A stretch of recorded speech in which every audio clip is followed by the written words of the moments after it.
سلام دوستان عزیز و بینندگان محترم شبکه محبت، من ساسان توسلی هستم و این جلسه 11 و جلسه آخر درسای من هست. این خاتمه درسای من هست درباره الهیات کار. امیدوارم که توی این برنامه ها با من بوده باشید و برنامه های مفیدی براتون تا حالا بوده باشه. داریم درباره دیدگاه الهیات مسیحی، دیدگاه کتاب مقدس درباره کار و شغلمون در جامعه صحبت میکنیم. ولی تو این جلسه پایانی این درس ها نمیخوام درباره کار صحبت کنم، میخوام درباره سبت، استراحت از کار صحبت کنم. خیلی خیلی مهمه که ما در کار و شغلی که داریم تعادل بین کار و استراحت و پرستش رو تعادلش رو حفظ کنیم. اگر میخوایم دراز مدت در زندگیمون موفق باشیم، در کار و شغلمون موفق باشیم، باید یاد بگیریم که این تعادل رو چطوری باید حفظ کرد و اهمیت دست برداشتن از کار، استراحت کردن و لذت بردن از زندگی، از خدای ما که به ما این برکت ها رو داده، از خانواده و دوستان، از لذت های کار، چطوری باید وقتی رو هم برای استراحت و لذت و پرستش گذاشت در عین حالی که مشغول کار و فعالیت در جامعه هستیم. میخوام با یکی از احکام 10 فرمان شروع کنیم درس امروز رو. در کتاب خروج فصل 20 وقتی اولین بار روایت 10 فرمان رو میخونیم، این رو با این حکم روبرو میشیم. کتاب خروج فصل 20 آیه 8: روز شبات را به یاد داشته باش و آن را مقدس شمار. 6 روز کار کن و همه کارهایت را انجام بده. درباره کار 10 جلسه با هم صحبت کردیم. اما روز 7 شبات یهوه خدای توست. در آن هیچ کار مکن، نه تو، نه پسر یا دخترت، نه غلام یا کنیزت، نه چارپایانت و نه غریبی که درون دروازه های توست. زیرا خداوند در 6 روز آسمان و زمین و دریا را با هر آنچه در آنهاست بساخت، اما روز 7 فراغت یافت. از همین رو خداوند روز شبات را برکت داده، آن را تقدیس فرمود. طولانی ترین دستور در 10 فرمان دستور شبات هست. یکی از مهمترین حکمای خدا در عهد عتیق اینه که سبت رو حفظ کن. 1 روز در هفته رو وقف پرستش خدا بذار، وقت استراحت و ساعت فراغت بذار. از زندگی و خدای زندگیت لذت ببر. دست از کار کشیدن بردار. نه خودت، نه فرزندات، نه کنیزات و غلامات و هیچ کس دیگه. پس میبینیم دستور سبت. آیا سبت یک حکمی برای زندگی مسیحی هست یا فقط ربط داره به تورات و عهد عتیق؟ نمیخوام وارد بحث الهیاتی بشم. حالا منظور من نیست که باید مثل دوستان یهودی ما سبت رو نگه داریم.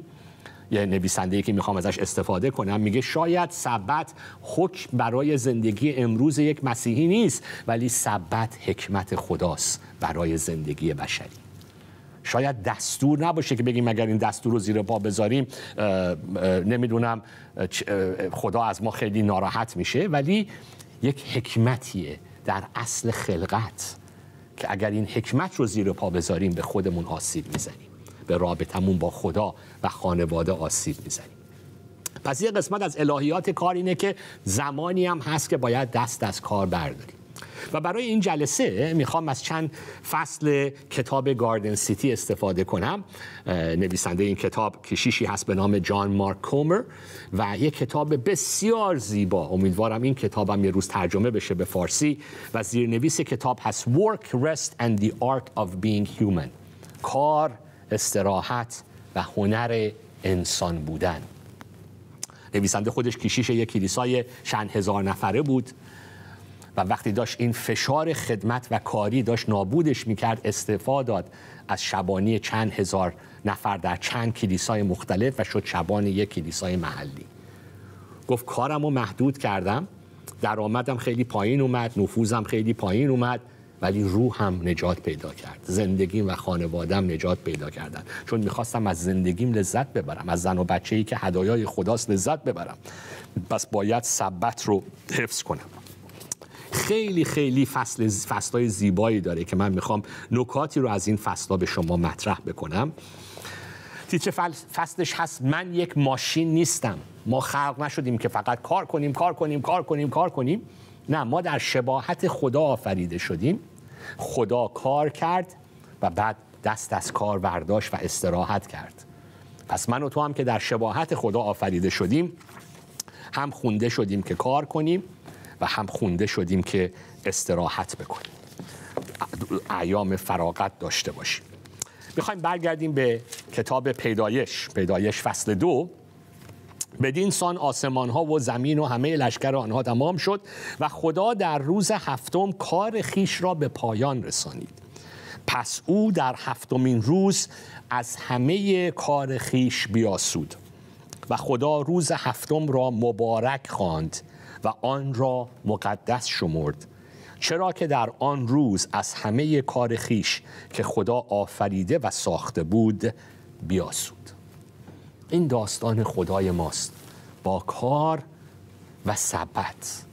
و من و تو هم که در شباهت خدا آفریده شدیم، خونده شدیم که همین ریتم رو، همین تعادل رو در زندگی حفظ کنیم. میگه کار و استراحت با هم رابطه خیلی مهم و سالمی دارن. اگر یاد نگیریم که به درستی استراحت کنیم، هیچ وقت هم یاد نمیگیریم که به درستی و در سلامتی کار کنیم. کار و استراحت دوست هستن با هم دیگه، نه دشمن. مثل یک عروس و داماد، کار و استراحت، فعالیت و زحمت و سبت، آرامش همدیگر رو مکمل میکنن. سبت فقط یک روزی نیست که ما کار نمی کنیم. سبت یه روزیه که ما یاد میگیریم که لذت ببریم. توی کتابش صحبت میکنه وقتی میگم یک روز سبت، نه اینکه حالا کارهای عقب افتاده خونه رو روز سبت انجام میدیم. یه روز از دوندگی های زندگی میخوایم برداریم و استراحت کنیم، لذت ببریم، روی رابطمون با خدا و روی رابطمون با خانواده و دوستان سرمایه گذاری کنیم، بچشیم مزه زندگی رو، لذت‌ها رو، استراحت کنیم، دوباره احیاشیم برای هفته جدید. و کلمه این استراحت نویسنده میگه در پیدایش فصل 2 به معنی دست برداشتن از کاره، به معنی به کمال رسوندنه، به معنی جشن گرفتنه. پس میخوایم که در زندگیمون فضایی رو ایجاد کنیم که دست از دوندگی بر میداریم. میگم نه اینکه من سر کار نمیرم، ظرفا رو میشورم، لباس میشورم، قبضامو میدم، نه، دست از دوندگی بر میداریم که از زندگیمون، از خلقت خدا، از طبیعت، از خدای خالق لذت ببریم و اینطوری یک اکسیژنی باشه، نفس بکشیم.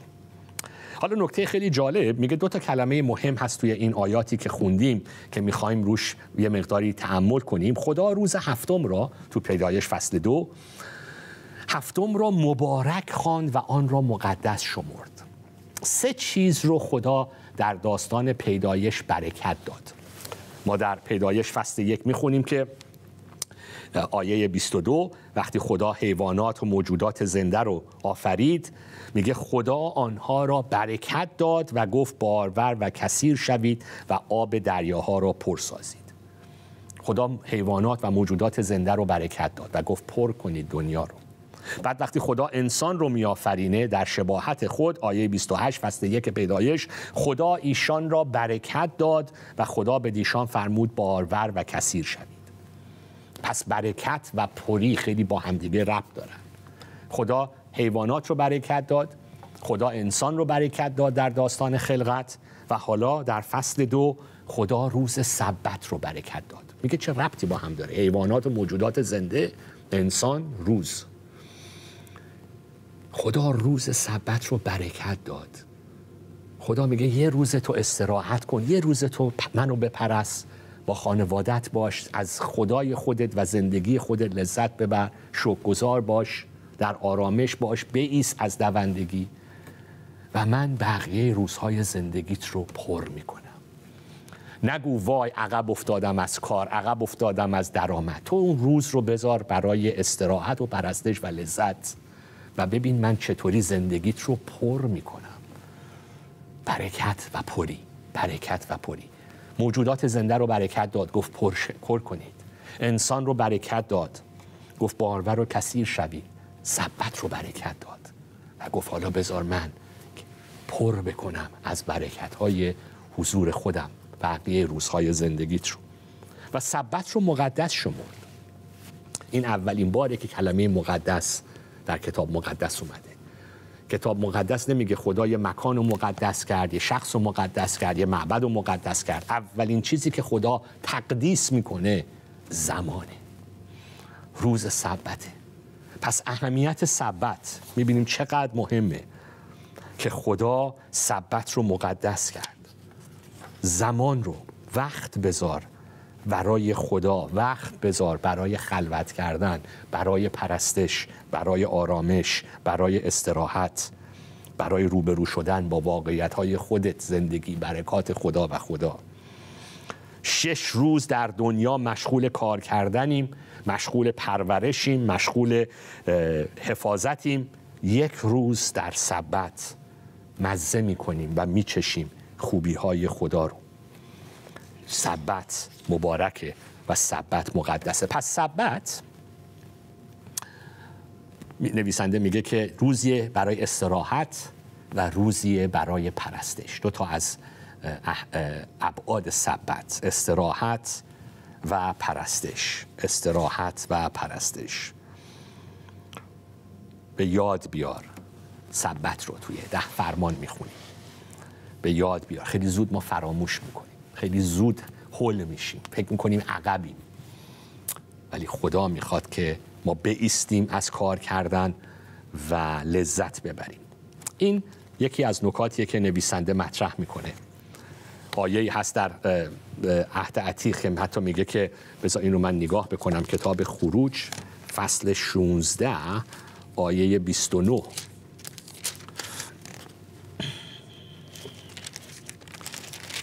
که موسی داره به قوم اسرائیل میگه که ببینید که خداوند شبات را به شما بخشیده است. از همین رو است که در روز ششم به اندازه 2 روز به شما نان خواهد داد. وقتی که نان از آسمان برای قوم اسرائیل میاد میگه روز 7 نرید دنبال نون. خدا برای اون روز هم در روز 6 براتون نان میفرسته. خدا برکت میده. به خدا اعتماد کن. ولی کلمه انگلیسیش میگه که سبت هدیه خداست. این که میگه به شما بخشیده است به فارسی، سبت هدیه خداست به من و تو. مسیح توی سبت خیلی رو شفا میداد و بیشتر درگیریاش با فریسی‌ها این بود که آقا سبت نباید کار کرد و بحث مسیح اینه که شفا کار نیست، شفا این هدیه خداست برای شکوفایی زندگی بشری. ولی یه جمله خیلی زیبایی رو مسیح اونجا اعلام میکنه. میگه خدا سبت رو برای انسان آفرید، نه انسان رو برای سبت. اینجا نکته خیلی مهمیه، این نویسنده بهش اشاره میکنه. میگه زمان مسیح به فریسی‌های شریعت مدار که نمیخواستن حتی کسی رو شفا بده روز سبت، تأکید مسیح اینه که انسان رو قربانی احکام خدا نمی کنی. انسان رو خدا برای سبت نیافریده. پس تأکیدش در زمان مسیح باید رو اون جمله مسیح باشه. انسان رو برای سبت خدا نیافریده، ولی چی؟ سبت رو برای انسان آفرید. و من و تو دنیای قرن 21 نیاز داریم به شنیدن اون جمله مسیح. خیلی وقتا ما مسیحی هم سبت رو نگه نمیداریم. دائم زندگیمون دوندگیه، بدوه، عقبمه، کافی نیسته. ما هم که خدمت هستیم، روزهای یک شنبه هم روز کلیساست، روز استراحت نیست، روز کاری ماست برای کسایی که تو خدمت کلیسان. مهم نیست که چه روزی، مهم اینه که 1 روز در هفته رو بذار برای لذت از خدا و برکت‌های خدا. ولی من و تویی که تو قرن 21 میگیم سبت به ما ربطی نداره، باید به حرف مسیح گوش بدیم که خدا سبت رو برای انسان آفرید. بله انسان خودش رو باید قربانی احکام بکنه، ولی حکم خدا، حکمت خدا برای سبت برای منفعت انسانه، برای شکوفایی زندگی ماست، برای لذت بردنه، برای اینکه به دنیا و به خودمون اعلام بکنیم که خدا کافیه، برکت‌های خدا کافیه. من یک ماشین نیستم که دائم باید در حال تولید باشم. من حق دارم دست از کار بردارم، استراحت کنم و از زندگی و خدای خودم لذت ببرم. میگه همون مثل کار کردن، سبت و لذت بردن و استراحت و آرامش، مثل کار کردن اگر درست این رو انجام بدیم یک پرستشیه. یک پرستشیه برای خدا. وقتی ما درست استراحت میکنیم، تو میتونی برای جلال خدا استراحت کنی. وقتی که از دنیایی که خدا خلق کرده لذت میبری، وقتی از یک لیوان قهوه لذت میبری، از یک چرت بعد از ظهر لذت میبری، از یک غذای خوب لذت میبری، از وقت با دوستانت، وقت سالم با دوستان خوب لذت میبری، این باعث جلال خدا میشه. چون خدا ما را آفرید که لذت ببریم از این خلقت، نه مثل برده با خستگی و کوفتگی فقط کار کنیم، فقط مشغول فعالیت و تولید باشیم. سبت روزیه که به یاد میاریم که ما خدا نیستیم. ما میتونیم استراحت کنیم و خدا دنیا رو میچرخونه. زمین و زمان به هم نمیریزه اگر یک روز من استراحت کنم، یک روز بگم که آقا من نیازی نداره که در کنترل چیزی باشم. ما اونقدر که فکر میکنیم مهم نیستیم. خیلی وقتا فکر میکنیم اینقدر من مهمم که وقت تعطیلات نمیتونم داشته باشم، یک روز در هفته خیلی زیاده. نه، سبت میگه روزیه که داریم ایمانمون رو اعلام میکنیم، که ما اعتماد داریم به خدا، که خدا زندگی ما رو تو دستش داره، خدا خلقت رو تو دستش داره، خدا نیکوه، خدا خالق این دنیاست، خدا دنیا رو میچرخونه و برای نیازهای ما و دنیا فراهم میکنه. از روز سبت ما از زحمت کشیدن دست برمیداریم، استراب و ترسامون رو به خدا میدیم، نگرانی هامون رو به خدا میدیم، تسلیم میشیم به خدا.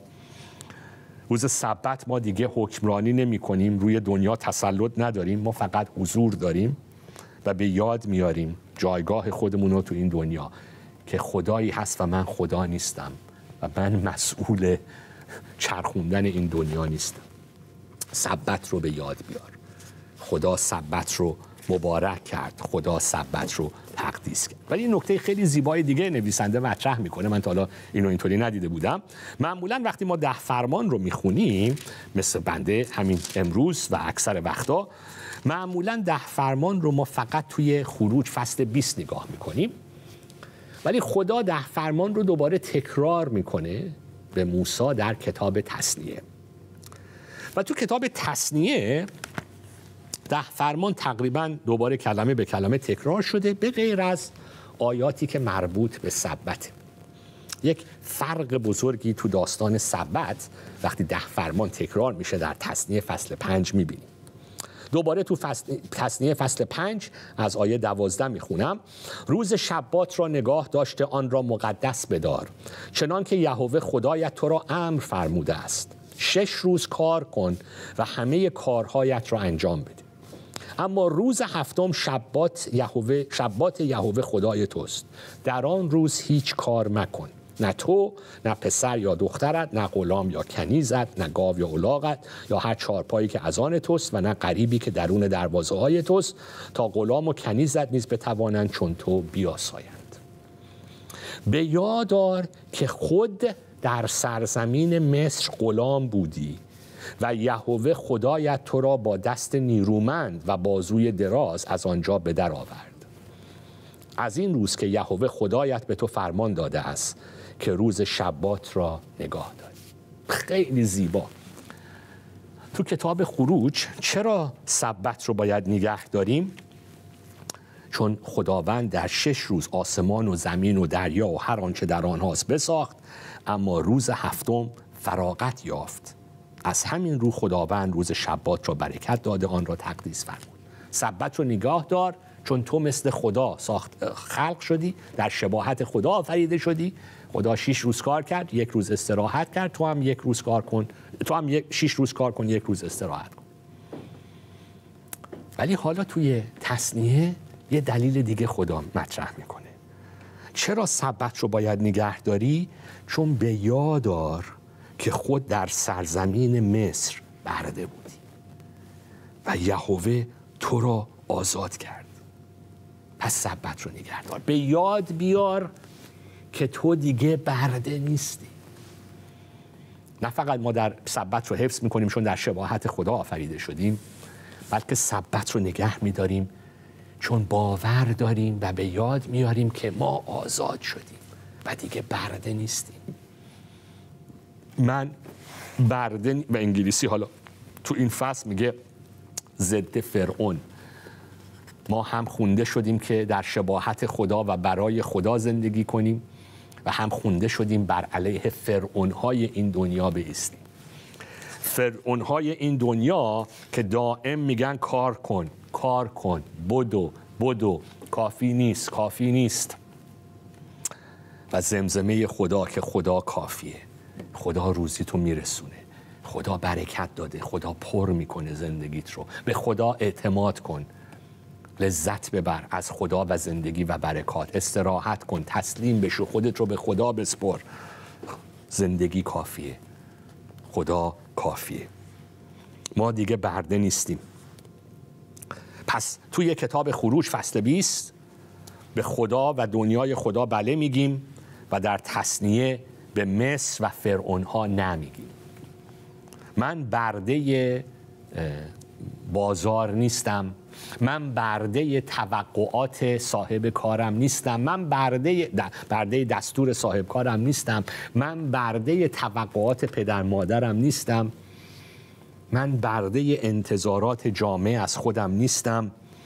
من آزاد شدم، آزاد شدم به عنوان فرزند خدا که بگم میخوام وقت بذارم با خدای خودم و برکت هایی که خدا به من داده رو ازش لذت ببرم. نویسنده اشاره میکنه به یک عالم آیات در کتاب خروج از برده‌کشی فرعون و اینکه دائم داره به قوم اسرائیل توی فصل‌های اول کتاب خروج دائم داره بهشون میگه کار کنید، کار کنید، بیشتر کار کنید، بیشتر کار کنید. سیستم بردهداری. ولی امروزه میگه که خب ما که فرعون نداریم، ولی میدونیم داستان داره به کجا میره. امروزه بازار کار فرعون زمانه، مادیات فرعون زمانه، باید قرضامون رو بدیم فرعون زمانه، کردیت کارتامون عقب افتاده باید فرعون زمانه، خونمون گرونه، ماشینمون خرجش اینه، تلویزیون و مبلمانمون قیمتش اینه، باید عقبیم از پرداختش، میتونه فرعون زمان ما باشه. و دائم این فشار کاری، اینجا نویسنده وارد آمار و ارقام میشه که چقدر در آمریکا اضطراب، افسردگی، قرصای ضد افسردگی، بیماری‌های روحی روانی داره بیداد میکنه به خاطر سرعت زندگی، به خاطر فشارهای زندگی، به خاطر نگرانی‌ها، به خاطر دوندگی‌ها، به خاطر خستگی‌ها، به خاطر نایستادن از کار و لذت بردن و اعتماد کردن به کافی بودن خدا. پس این صحبت سبت هست.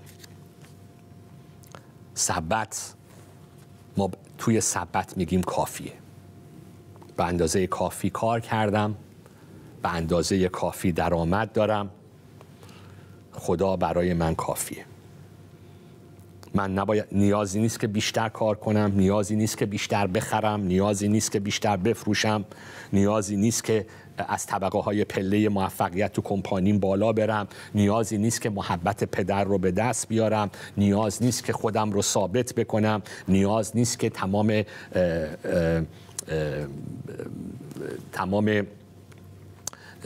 چیزایی که تو مدرسه میگیرم، نمره هایی که تو مدرسه میگیرم 20 باشه، نیازی نیستش که یه مهر دیگه تو پاسپورتم زده باشم، نیاز نیست که یه خونه بزرگتر بگیرم، نیازی نیست که بچه‌هام تو تمام فعالیت‌های ورزشی شرکت کنن، نیازی نیست که از همه رو از خودم راضی بکنم، نیازی نیست که هر چی که آرزومه رو به دست بیارم. بس من آزادم در ملکوت خدا که اعلام بکنم که من فرزند محبوب پدرم. پس تو سبت داریم مقاومت میکنیم، می ایستیم جلوی فرعونهای زمان و داریم مثل خدا زندگی میکنیم. خدا، انگلیسی میگه یهوه is not a workaholic. خدا معتاد به کار نیست. خدا سبت رو نگه میداره. خدا سبت رو هدیه میده. خدا سبت رو دستور داده. خدا خدایی که هم کار میکنه و هم دست از کار بر میداره. و این خدا من و تو رو در شباهت به خودش آفریده.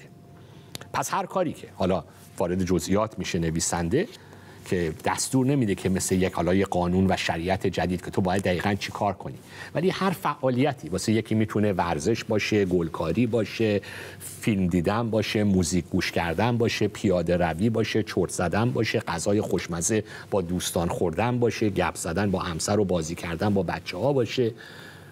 اون دیگه بستگی به زندگی هر شخصی و شرایط خودت و خانواده خودت داره، ولی هر کاری که کمک میکنه که یک روز در هفته تو در استراحت و آرامش و لذت شکوفا بشی و وقت داشته باشی برای فکر کردن روی رابطت با خدا، وقت بذاری برای کلام خدا، پرستش، دعا، وقت بذاری برای شناخت خودت، جایگاه خودت، مسیر زندگیت، ارزیابی خودت، اصلاح ضعفای خودت، وقت داشته باشی که بیاری خودت رو در حضور خدا و خودت رو باز کنی به خوبی خدا و برکت‌های خدا. پس هر کاری که باعث استراحتته، آرامشته و کمک میکنه به رشد روحانی، اون کارهای مبارکیه که روز سبت باید روش وقت بذاری.